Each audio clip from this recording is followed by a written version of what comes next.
Raozan union বিএনপির নতুন সভাপতি হিসেবে সাবেক ছাত্রনেতা পিয়ার মোহাম্মদ চৌধুরী বাবুরে মনোনীতকরণে স্থানীয় নেতাকর্মী হলে আনন্দ মিষ্টি বিতরণ করছে। শুক্রবার বিয়েলে নাতোয়ান বাগিচা বাজার সহ বিভিন্ন দোয়ানপাট ও পাড়া মহল্লাত উচ্ছ্বাসমুখর পরিবেশে মিষ্টি বিতরণ অনুষ্ঠান অনুষ্ঠিত হয়। এতে বিএনপি, যুবদল, ছাত্রদল ও অঙ্গ সংগঠনের নেতাকর্মী হলে অংশ লয়।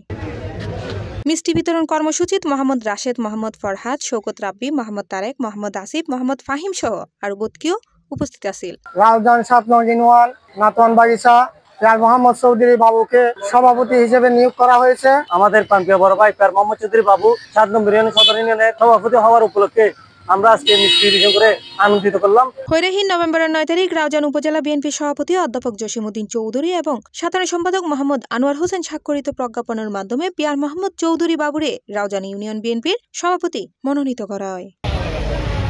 ২০০২ সালে রাউজানের আর্য মৈত্রীয় ইনস্টিটিউশনের ছাত্রদলের সভাপতি হিসেবে তার রাজনৈতিক যাত্রা শুরু হয়। পরবর্তীতে রাউজান ইউনিয়ন ছাত্রদলের সভাপতি, রাউজান সরকারি কলেজ ছাত্রদলের সাংগঠনিক সম্পাদক, উপজেলা ছাত্রদলের সিনিয়র যুগ্ম সম্পাদক এবং চট্টগ্রাম উত্তর জেলা ছাত্রদলের সিনিয়র সদস্য হিসেবে দায়িত্ব পালন করে। সি+ টিভি, চট্টগ্রাম।